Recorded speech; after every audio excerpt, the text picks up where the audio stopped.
Elodie, je suis ravie de t'accueillir sur le podcast Adoption Graines d'amour. Est-ce que tu peux te présenter en quelques mots? Bonjour Hélène, alors je m'appelle Élodie, j'ai 45 ans, je suis belle-maman d'un préado de 13 ans et maman d'une petite fille par adoption qui a 1 an. Super.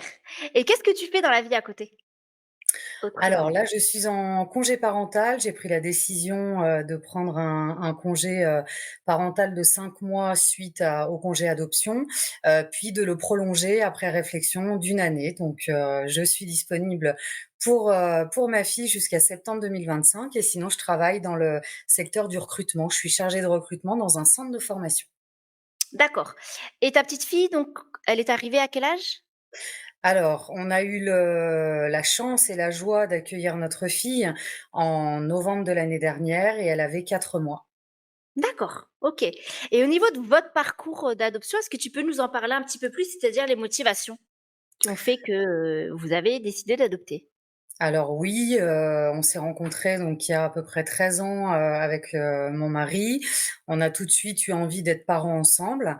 Mon mari avait déjà la chance d'être, papa d'un petit garçon et puis, malheureusement, bah, ça a traîné. On a essayé naturellement quelque temps.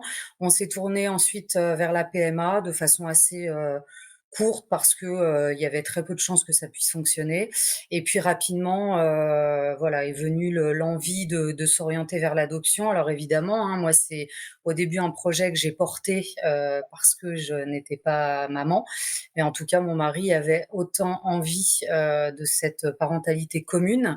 Donc, on a commencé les démarches, rapidement sur un département qui est pas celui, sur lequel nous avons au final adopté puisqu'il y a eu un déménagement entre-temps.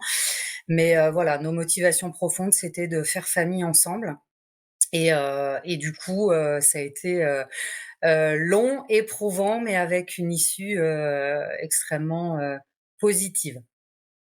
Et donc quand tu as évoqué tout de suite le fait que c'était finalement un désir commun tous les 2, que tu as porté, en tout cas, ce désir d'adoption au départ, mais que lui était OK sans aucun problème. Est-ce que tu te souviens comment vous en avez parlé dans le couple? Parce que forcément, j'imagine que, dans un couple, toi, tu savais peut-être pas à l'avance si lui, était OK pour ça, ou très vite quand vous avez su que vous pourriez pas avoir d'enfant biologique, comment ça s'est construit pour vous 2? Je n'imaginais de toute façon pas ma vie, sans être maman. Pour moi, m'accomplir, ça passait par là et je pense que, voilà, l'amour et le ouais, l'amour fait qu'à un moment donné, ben, toutes les solutions, possibles et inimaginables sont envisagées. Donc, de mémoire, je pense que j'ai fait des recherches sur internet sur tiens, bah, l'adoption, qu'est-ce que c'est? Comment ça fonctionne? Quelles sont les étapes et cetera? Parce que, bah, contrairement, je pense à d'autres solos ou parents, heu, jeunes, je m'étais jamais dit: «Tiens, je rêve d'adopter». C'était pas un souhait de très longue date. D'être maman, oui, depuis très, très, très longtemps. L'adoption, voilà, s'est imposé à nous et quand je dis imposé, c'est pas péjoratif, mais en tout cas, c'était, heu, parce qu'on a envie d'être parent, on a envie de passer par l'adoption. Finalement, le fait de ne pas porter l'enfant n'avait absolument aucune importance pour moi. Enfin voilà, le fait de le porter me rendait pas plus maman que l'arrivée d'un enfant différemment. Mais voilà, enfin, je me souviens avoir fait les démarches, en avoir parlé à mon mari et puis rapidement, en fait, avoir mis les choses en place puisqu'on n'était pas mariés à l'époque et que quand on a décidé de lancer notre agrément, c'était, la condition sine qua non pour adopter à 2. Donc, ça a été la première étape. D'accord, donc très vite, finalement, vous êtes mis d'accord tous les 2. Oui, tout à fait. Et par rapport à son fils aîné, comment ça parce qu'il y avait un enfant déjà avant, Oui, comment dans la famille ça s'est construit de ce fait-là? Parce que là, c'était une histoire aussi de construction familiale à 4. tout à fait. Et ben, mon beau-fils était, petit, hein, quand on a commencé à penser à une parentalité commune. Heu, je pense qu'il a toujours été on communique quand même pas mal, on a toujours été, très honnête envers lui, avec les mots, qui correspondaient en fonction de son âge, mais on n'a jamais caché notre projet, au contraire, on l'a toujours construit en lui en parlant. Alors évidemment, au fil des années, il a trouvé ça, bah, extrêmement long. Il comprenait pas, «Mais quand vous dites que ça peut arriver demain», alors, bah, oui, demain, mais pour un enfant, demain, c'est un dodo. Sauf que pour nous, c'est dans un futur, moyen, ou un peu plus long ou lointain. Donc, il a fallu réajuster au fur et à mesure.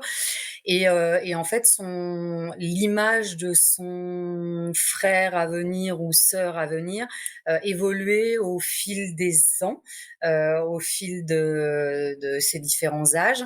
Donc un coup, il voulait un petit frère, un coup, il voulait une petite sœur, un coup, il voulait, un enfant avec, la peau noire parce qu'il faisait du basket, parce qu'il l'imaginait, d'origine américaine, africaine, enfin peu importe. Et puis en fait, voilà, ça évoluait.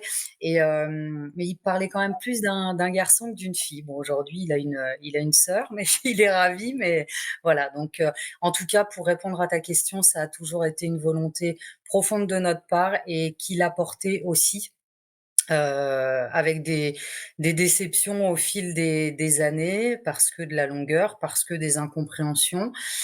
Parfois, clairement, et même avant, juste avant l'arrivée de sa sœur, on en a discuté et il nous a dit: «Bah, pour être honnête, moi, je sais pas encore si j'en ai encore envie parce que c'est trop long, parce que j'ai 13 ans, parce que je vous vois parfois malheureux, parce que» voilà. Donc mais il a toujours été, en tout cas, il a toujours fait partie du projet. D'accord. Et justement, au début de votre processus d'adoption, quels ont été vos espoirs au départ, de votre parcours?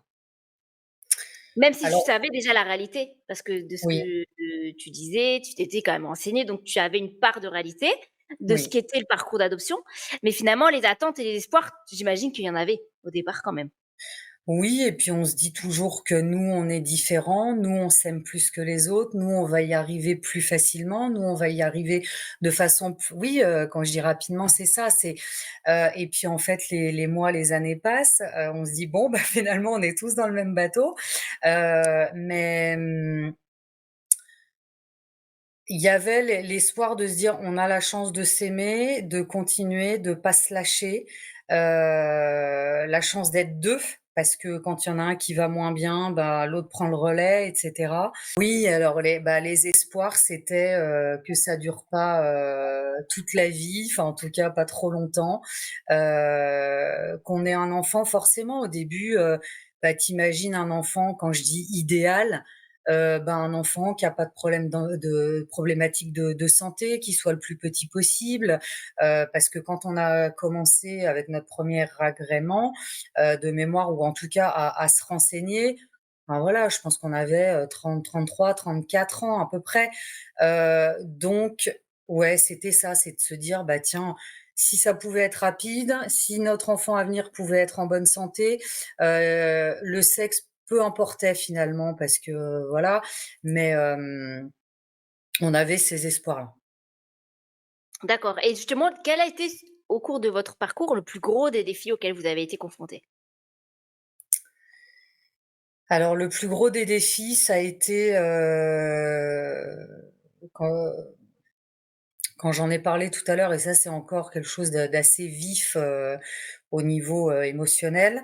Donc on a initié un premier agrément sur un département, avec, des travailleurs sociaux, une psychologue, une assistante sociale avec qui ça s'est très bien passé. Durant les 2 premières années de cet agrément, on a fait le choix, enfin je suis partie en Polynésie pour tenter une adoption, Fahamou, mais qui n'a pas abouti.